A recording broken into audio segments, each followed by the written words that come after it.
आचार्य के मरण में आचार्य का अर्धदैहिक कर्म करने वाले शिष्य को 10 रात्रि अशौच होता है, अर्धदैहिक न करने वाले शिष्य को 3 रात्रि का अशौच होता है। आचार्य की पत्नी और आचार्य के पुत्र के मरण में गुरुकुल स्थित शिष्य को 3 रात, स्वगृह स्थित शिष्य को 1 रात अशौच होता है।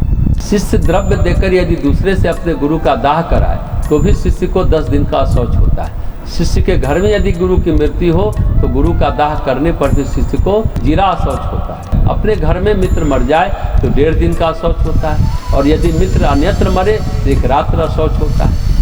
आहिताग्नि यानी अग्निहोत्री का दाह वैदिक मंत्र द्वारा होता है। आहिताग्नि की मृत्यु यदि विदेश में हो तो पुत्रादि को उनकी मृत्यु के ज्ञात होने पर भी दाह के पूर्व अशौच नहीं होता और संध्या आदि कर्म का भी लोप नहीं होता। आहिताग्नि की मृत्यु में अस्थि दाह में अथवा सतीकृति दाह में सब पिंडों को भी दशा अशौच ही होता है, क्योंकि अहिताग्नि का अशौच दाह के दिन से ही होता है। अहिताग्नि का अशौच 10 दिन से होता है और अनाहिताग्नि जो नहीं करते हैं का अशौच मरण दिन से होता है। जिस घर में ब्राह्मण मर जाए उस घर की शुद्धि 3 दिन में होती है। दाह आदि क्रिया करने वालों को 10 दिन का अशौच होता है, चाहे वह सगोत्र हो अथवा मित्र गोत्र का हो। यह कमलाकर आदि आचार्यों का मत है। पंचगौड़ संप्रदाय में त्रिरात्र अशौच होता है। परमसरदाह या अस्थिदाह यदि 10 दिन के अभ्यंतर हुआ हो तो दशाह शौच से शुद्धि होती है, त्रिरात्रि आदि अशौच नहीं होता। पति पत्नी और सब पत्नियों की मृत्यु के समय यदि अशौच न मानना हो तो पति पत्नी और सब पत्नियों को भी पुत्तल दाह के अनंतर दशाह शौच होता है। यदि अशौच माना हो तो संस्कार निमित्त त्रिरात्र अशौच होता है। सबका स्पर्श यदि दिन में किया हो तो नक्षत्र के दर्शन से शुद्धि होती है, और यदि रात्रि में सब स्पर्श किया हो तो सूर्य दर्शन से शुद्धि होती है।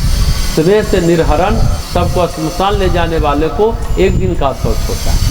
धर्मार्थ अनाथ सवर्ण के निर्हार संसार ले जाने में, क्रिया करने में और अग्निदान में अनंत फल होता है। धर्मार्थ अनाथ आदि के निर्हार आदि क्रिया करने वालों की केवल स्नान से शुद्धि होती है। प्रत्येक वर्ण को अपने सपिंड के यहाँ रुदन करने से और उसको शमशान पहुँचाने में कोई दोष नहीं होता। जीवित श्राद्धकर्ता की मृत्यु होने पर उसके बांधवों को अशौच नहीं होता। गौ और ब्राह्मण की हत्या करने वाले की यदि मृत्यु हो जाए तो उनके सब पिंडों को कदापि अशौच नहीं लगता है। जो मनुष्य चांद्रायण आदि व्रत का प्रारंभ कर चुके हैं और बीच में यदि अशौच हो जाए तो वे प्रारंभ किए हुए व्रत कार्य को मध्य में अधूरा न छोड़े, अर्थात उसे पूर्ण करें।